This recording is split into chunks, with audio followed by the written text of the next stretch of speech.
Sindaco, cosa è emerso al tavolo tecnico in prefettura per quanto riguarda l'emergenza idrica anche ad Agrigento?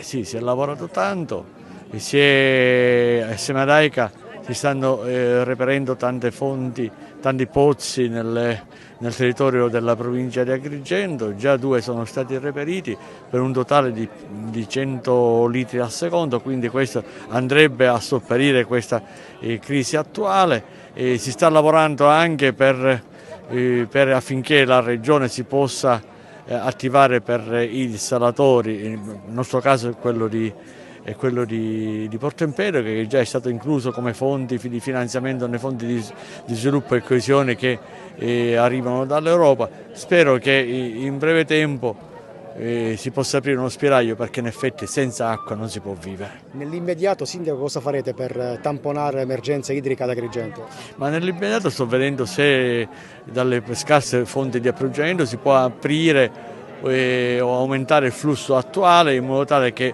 si possa arrivare a una turnazione compatibile con la vita normale, ma anche con le attività.